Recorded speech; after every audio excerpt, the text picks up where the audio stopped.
Last week, I showed you that your spirit has been sending you messages every single night, and most of you have been sleeping through them. Here's what I need you to understand today. It's not just your nights that are speaking. Your entire life has been speaking. Every job that you've had, every relationship that broke, every failure that knocked you sideways. None of it was random. There's a thread running through all of it. And if you've never stopped long enough to trace it, you've been ignoring the loudest message your design has ever sent you. I'm Caleb Matthews, and this is the SeeLink. Today we're stepping into the third pillar, History Speaks. And by the end of this video, you'll see your past differently. Not as a collection of things that happened to you, but as a blueprint that's been revealing your purpose all along. Most people treat their history like a rearview mirror. They glance at it, but they don't study it. They remember what happened, but they never ask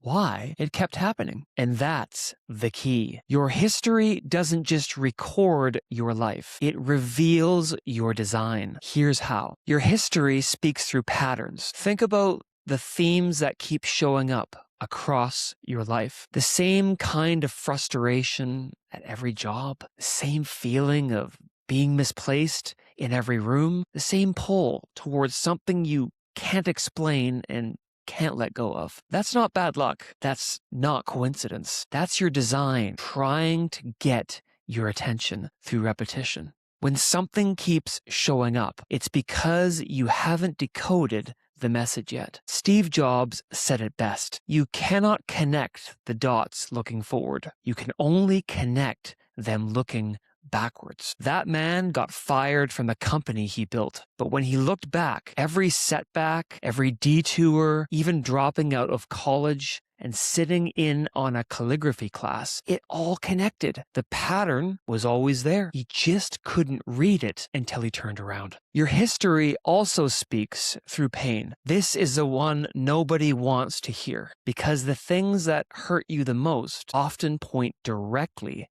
to your deepest purpose. Nelson Mandela spent 27 years in a prison cell.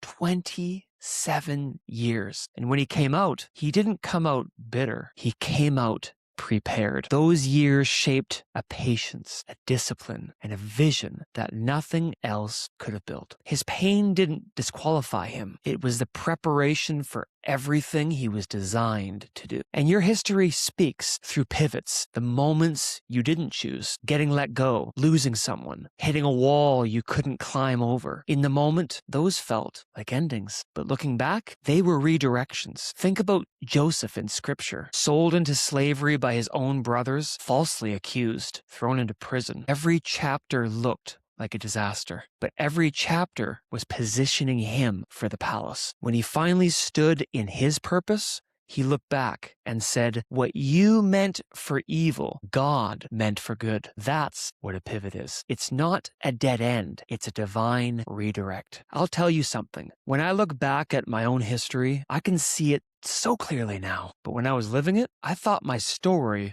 was broken. I spent years in environments where I was producing results, but losing myself. I kept ending up in the same cycle. Build something, feel the misalignment, try to push through it, burnout over and over. And for a long time, I thought the pattern meant something was wrong with me, that I couldn't commit, that I was the problem. But when I finally stopped running away from my history and started reading it, I realized the pattern wasn't a malfunction. It was a message. Every environment that rejected me was confirming what I wasn't designed for. Every breakdown was building the foundation for what I was. Your history is doing the same thing for you right now. The question is whether you're reading it or running from it. So here's your assignment this week. I want you to map your pivots. Take a piece of paper and write down the 5 biggest turning points in your life. Not the ones you planned, not the ones that happened to you, the layoff, the breakup, the move you didn't want to make, the moment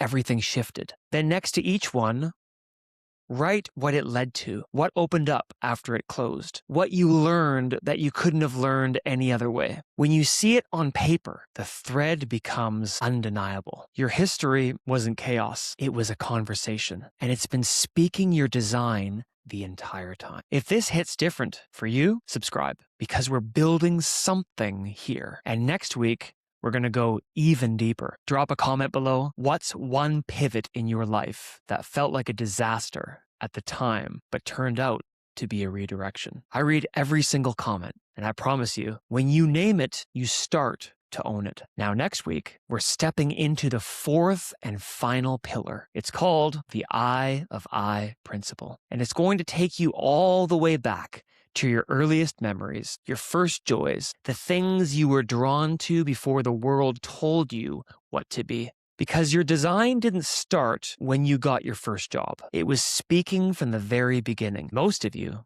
have never gone back to listen. Your past isn't something to get over. It's something to decode. Because your history isn't just where you've been. It's the map to where you're going. See the link, find your design, live your purpose. I'm Caleb Matthews, and I will see you next week.